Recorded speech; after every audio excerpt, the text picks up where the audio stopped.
క్రీస్తు ప్రభునందు ప్రియ సహోదరి సహోదరులారా, మనం ఈనాడు సామాన్య కాలంలో 8వ ఆదివారంలో ఉన్నాం.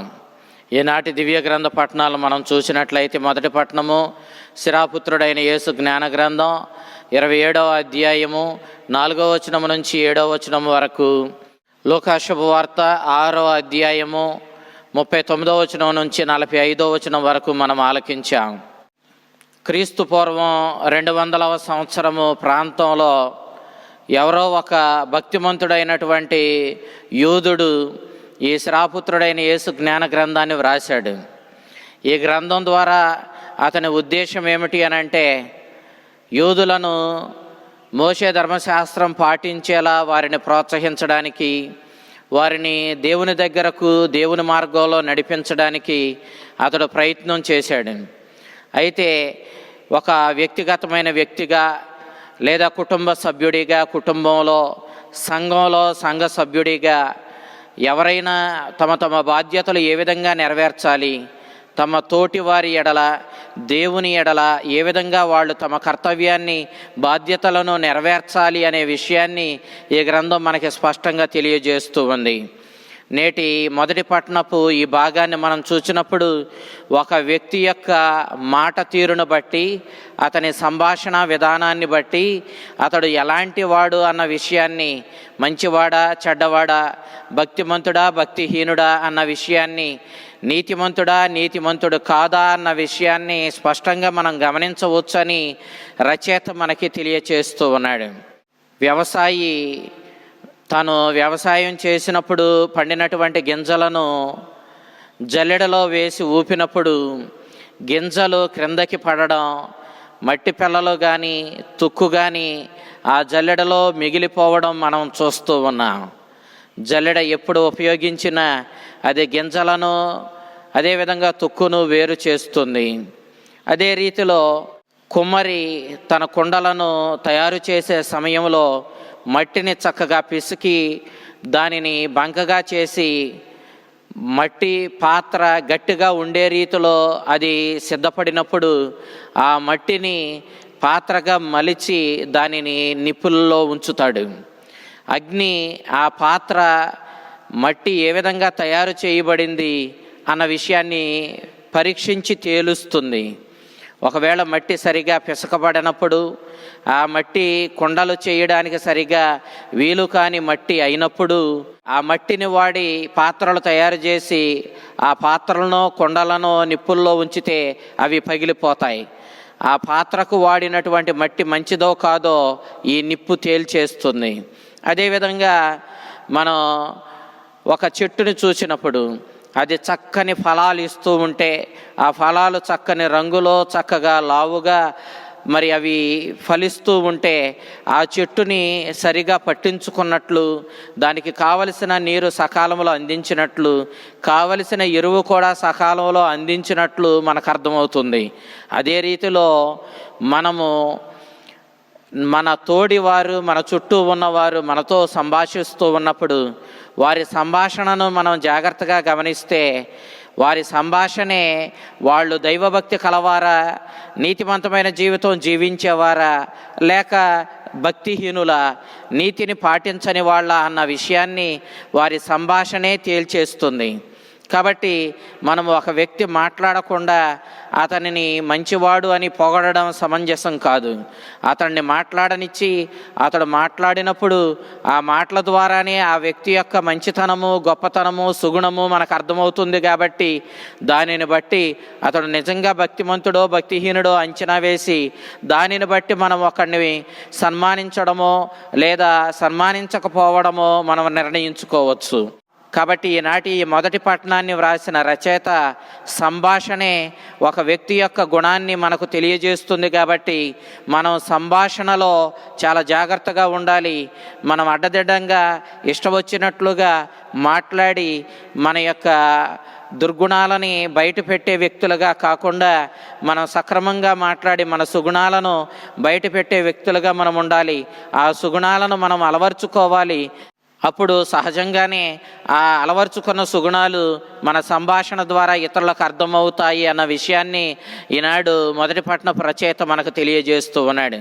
ఇక సువిశేషాన్ని మనం చూసినప్పుడు లూకా శుభవార్త 6వ అధ్యాయం 39వ వచనం నుంచి 45వ వచనం వరకు మనము పరిశీలించినప్పుడు మత్తయి సువార్తకారుడు యేసుక్రీస్తు పర్వతంపై చెప్పిన ప్రసంగపు భాగాన్ని ఈనాడు లూకా సువార్తకారుడు అందించగా మనము ఆలకిస్తూ ఉన్నాం. లూకా సువార్తలో యేసుక్రీస్తు ఉపమానాల ద్వారా తన సందేశాన్ని అందించడాన్ని మనం చూస్తూ ఉన్నాం. యూదుల యొక్క రబ్బాయిలు, బోధకులు ఆ విధంగానే కొన్ని ఉపమానాల ద్వారా, కొన్ని కొండ గుర్తుల ద్వారా వాళ్ళ యొక్క బోధనలను స్పష్టంగా అర్థం చేసుకోవడం కోసం సామాన్య ప్రజలకు బోధించేవాళ్ళు. అదే విధానాన్ని అనుసరించి యేసుక్రీస్తు ఈనాడు సువార్తను అందించడాన్ని, తన సందేశాన్ని అందించడాన్ని మనం చూస్తూ ఉన్నాం. ఈనాడు యేసుక్రీస్తు గుడ్డివాడి గురించి మాట్లాడుతూ ఉన్నాడు.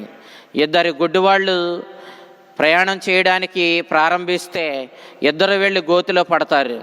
ఏ విధమైనటువంటి అభివృద్ధి అక్కడ మనకి కనిపించదు. కాబట్టి ఇక్కడ గుడ్డితనము సరైనటువంటి జ్ఞానం లేకపోవడాన్ని సూచిస్తూ ఉంది. ఒక విషయం మీద సరైనటువంటి అవగాహన కలిగిన వాడు, జ్ఞానం కలవాడు, చూపు కలవాడు. వాడు సరైన అవగాహన లేని గుడ్డివాడికి తనకు ఒక విషయం మీద సరైన పరిజ్ఞానం ఉంది కాబట్టి ఆ పరిజ్ఞానంతో అతనికి బోధించి అతన్ని సరైన మార్గంలో నడిపించగలుగుతాడు. లేదంటే ఇద్దరూ సరైన పరిజ్ఞానం లేని వాళ్ళు కాబట్టి ఆ విషయంలో వాళ్ళు ఖచ్చితంగా తొట్టుపడతారు, వాళ్ళిద్దరూ ఖచ్చితంగా గోతిలో పడతారు.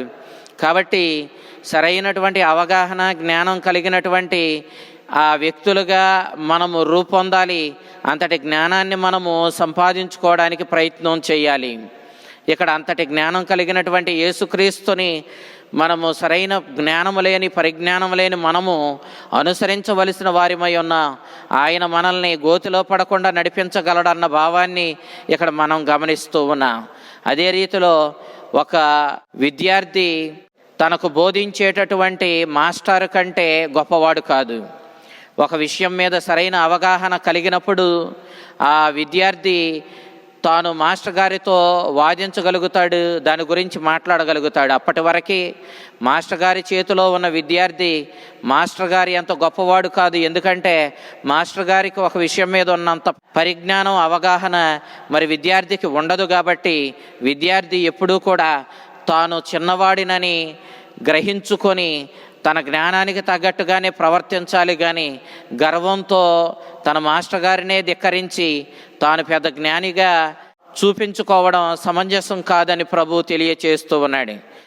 సాధారణంగా మనం వాదోపవాదాలు జరుగుతున్నప్పుడు మనం చూస్తాం, చాలామంది ఎదుటివానిలో ఉన్నటువంటి చిన్న తప్పును పెద్ద తప్పుగా చూపిస్తూ వాదిస్తూ ఉంటారు. కానీ నిజానికి అతని తప్పు ఏమంత తప్పుగా మనకి కనిపించదు. కానీ వీళ్ళు వాదిస్తున్నప్పుడు సరిగా గమనిస్తే నిజంగా వీళ్ళల్లోనే పెద్ద తప్పు ఉన్నట్లుగా మనకు అర్థమవుతూ ఉంది. చాలామంది తమలో ఉన్నటువంటి పెద్ద తప్పుని, పెద్ద దొంగను, తమ కంటిలో ఉన్నటువంటి ఆ దొంగను గమనించకుండా ఎదుటివాడి కంటిలో ఉన్న ఆ నలుసు వంటి పెద్దగా కనిపించని, పెద్ద తప్పు కానటువంటి ఆ నలుసును పెద్ద సమస్యగా, పెద్ద దొంగగా చూపిస్తూ ఆ ఎదుటివాడి కంటిలో ఉన్నటువంటి ఆ నలుసును తీయడానికి ప్రయత్నం చేస్తారు. ప్రభు అంటూ ఉన్నాడు, ఓ కపట వేషధారి, నీవు ముందు నీలో ఉన్నటువంటి తప్పును గమనించు, నిన్ను నువ్వు పరిశీలించుకో, నీ మీద నీవే తీర్పు చెప్పుకో. అసలు నువ్వు ఎలాంటి స్థితిలో ఉన్నావో సరిగా గమనించినట్లయితే నీలో ఉన్నటువంటి ఆ దొంగను నువ్వు గుర్తిస్తావు, ఆ పెద్ద తప్పును గుర్తిస్తావు. అప్పుడు ఆ పెద్ద తప్పును నువ్వు తొలగించుకుంటావు. ఎప్పుడైతే ఆ పెద్ద తప్పును నీ జీవితంలో నుంచి తొలగించుకుంటావో ఎదుటివాడి కంటిలో ఉన్నటువంటి ఆ నలుసును తీయడానికి నీ కళ్ళు స్పష్టంగా కనపడతాయి. అప్పుడు నువ్వు వాడి కంటిలో ఉన్న నలుసును తీయడానికి వీలవుతుందని చెప్పి ప్రభు ఈనాడు స్పష్టంగా తెలియజేస్తూ ఉన్నాడు. ఏ వ్యక్తి అయినా తన యొక్క సహజమైనటువంటి గుణాన్ని బట్టే ప్రవర్తిస్తాడు.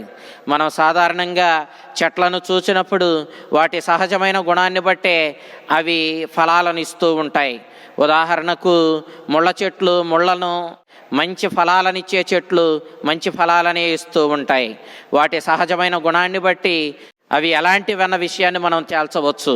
అంతే రీతిలో ఒక వ్యక్తి ఏ విధమైనటువంటి ఫలాలను ఇస్తున్నాడు, ఏ విధంగా మాట్లాడుతూ ఉన్నాడు, ఏ విధంగా తన క్రియలు చేస్తూ ఉన్నాడు, ఏ విధంగా అతని ప్రవర్తన ఉంటుందని మనం సరిగా గమనించినప్పుడు అతని ప్రవర్తన ముళ్ళతోనూ ముళ్ళ పొదలతోనూ కూడిందైతే, అనగా చెడు ప్రవర్తన కలిగిందైతే అతడు చెడ్డవాడని, లేదా అతని సంభాషణ కానివ్వండి, అతని క్రియలు కానివ్వండి, అతని చేతలలోనూ మనం గమనించినప్పుడు అవన్నీ కూడా మరి సుగుణాలతో కూడినవైతే అతడు మంచివాడని మనము పరిగణించవచ్చు.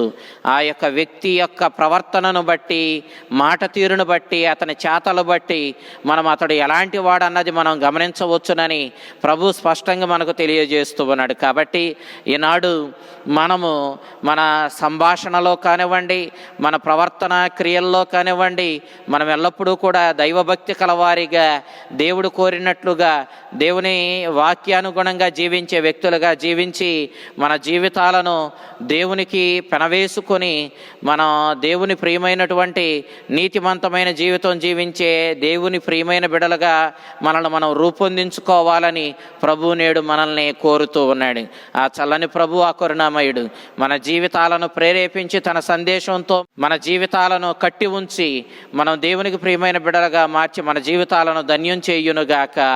ఆమెన్.